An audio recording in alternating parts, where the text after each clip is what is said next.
نعبد إلا إياه وبالوالدين إحسانا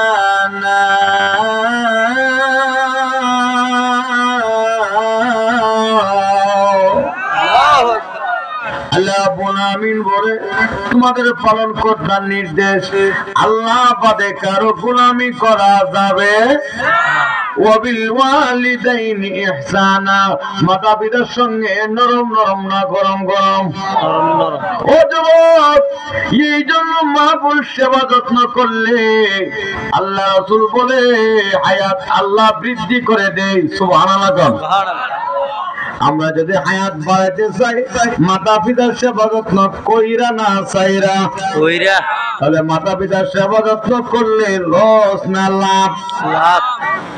আল্লাহর নবী সুলাইমান আলাইহিস সালাতু সালাম ওনার সিংহাসন যখন সমুদ্রের মধ্যে চলে গিয়েছে, হঠাৎ করে দেখে সমুদ্র মধ্যস্থলে পানি ঘুরতেছে। এবার যেখানে থেকে আল্লাহ নবী সুলাইমান নামে একটা দানবকে পাঠালো। দানবে সমুদ্রে ডুব দিয়ে দেখো সমুদ্রের গভীর নিচে কি আছে, পানি দিয়ে ঘোরাফেরা করতেছে। ওই দানবে ডুব দিয়ে দেখে একটা মিনারা, তার ভিতরে একজন যুবক মাথায় পাগড়ি, হাতে তসবিহ। সুবহানাল্লাহ। ওই যুবককে নিয়ে গেল সুলাইমান আলাইহিস সালামের কাছে। যুবকে কে তুমি, কি পরিচয়? আল্লাহর নবী, আমি হইলাম ইব্রাহিম আলাইহিস সালাম, ওনার যুগের ওনার উম্মত। সুবহানাল্লাহ বলতেন না? সুবহানাল্লাহ। হুজুর তো আশ্চর্য হয়ে গেছি, কই ইব্রাহিম আলাইহিস কই সুলাইমান আলাইহিস তো লম্বা হায়াত পেয়েছে, শত শত বছর। এ যুবক, কোন আমলের বিনিময়ে এত লম্বাটা পাইলি? আল্লাহর নবী, আমি আমার বাবার খেদমত করলাম, বাবার খেদমতে খুশি হয়ে আমার আল্লাহর কাছে দোয়া করছে। সুবহানাল্লাহ। প্রভু গো, আমি আমার ছেলের প্রতি খুশি, আল্লাহ আমার ছেলের হায়াত লম্বা করে দাও, বৃদ্ধি করে দাও। সুবহানাল্লাহ। দোয়াটা করছে কে? বাবা। কে? বাবার দোয়া। আল্লাহ রাসূল বলছে, মা বাপ যদি ছেলে মেয়ের জন্য সুদোয়া করে, আল্লাহ আমি ছেলে মেয়ের জন্য খুশি, আল্লাহ পাক ডাইরেক্ট দোয়া কবুল করে। সুবহানাল্লাহ। মা বাপ যদি বদদোয়া দেয়, অসন্তুষ্ট হয়ে কষ্ট দেন, আঘাত দেন, নিরিবিলি বা বদদোয়া দিছে, কেউ জানে না, দেখেন আল্লাহ জানেনি।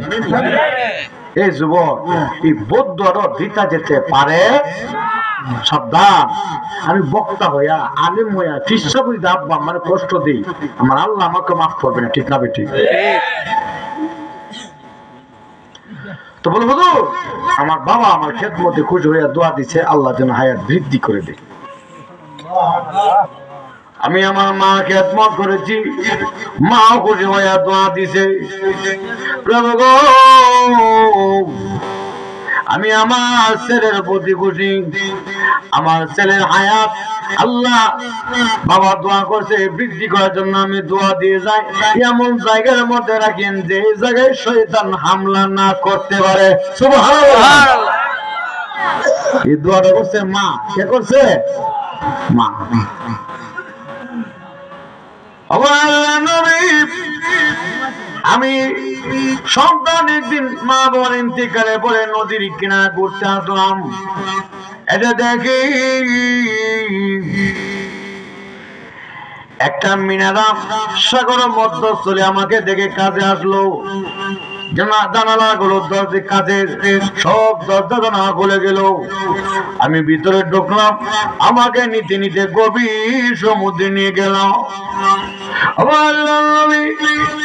আমাকে নিয়ে গেলে আল্লাহ পক্ষ থেকে টানা ফল আসে, এগুলো খাইলে ওই সাগরের মধ্যস্থল যে একা একা থাকি, কোনো বই নাই, চিন্তা নাই, আমার মহান আল্লাহ এখানে আমাকে লালন পালন করতেছে। যুবক, তুমি কি আমাদের সঙ্গে এখানে থাকতে চাও? যুবক বলল, হুজুর না, আমি যেখানে আছি এখানে শান্তি। যেরকম সুবহানাল্লাহ। মাতা পিতার খেদমত করলে হায়াত কমে না বাড়ে? বাড়ে।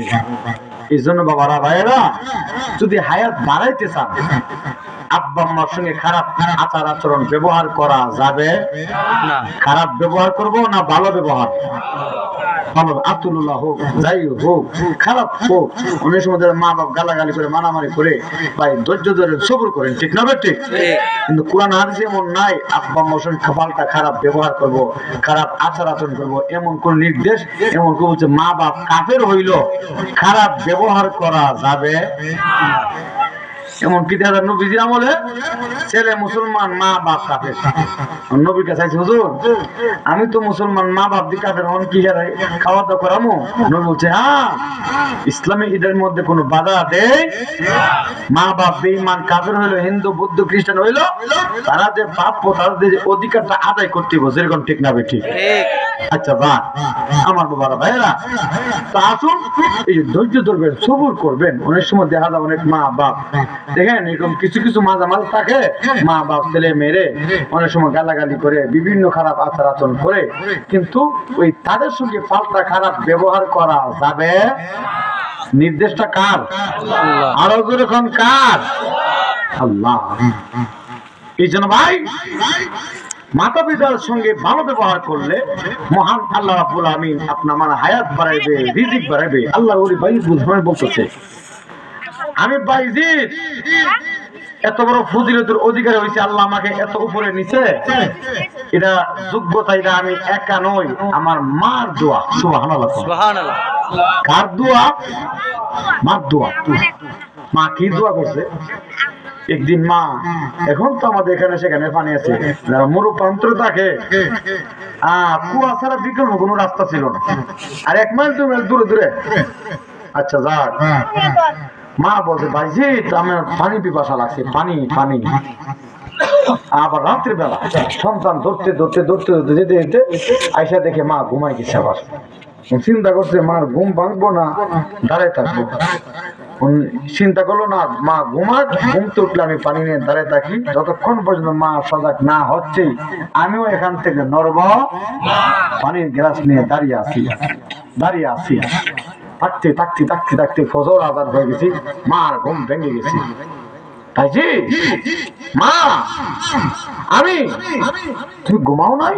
না, আপনি আমাকে বলছেন পানি খাবেন, পানির জন্য আমি দাঁড়িয়ে আছি, আপনি না জানি কি কষ্ট হচ্ছে মা গো, আমার তো মনে চাই না আমি ঘুমাইতাম। মা খুশি হইয়া দোয়া দিছে, আল্লাহ আমার বাইজি যে ওই যুগের বিশ্ব বিখ্যাত অলি হিসাবে কবুল করে নাও। আল্লাহু আকবার।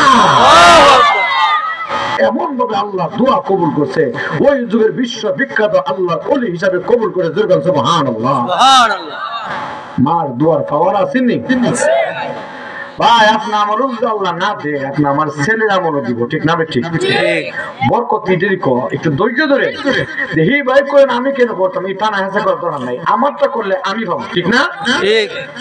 আমার খেদমত করলে আল্লাহ পাক সওয়াব দিব, আমার দানকারী ফেরেশতা লিখবে, এবং আমার ওই যে পরবর্তী সওয়াব দেন। আর এই ফজিলত দেখেন ছেলে মেয়ে আর ওয়াজ করে বুঝাতে পারেন, অটোমেটিক আমার ছেলে আমার খেদমত করবে, যেরকম ঠিক না? ঠিক।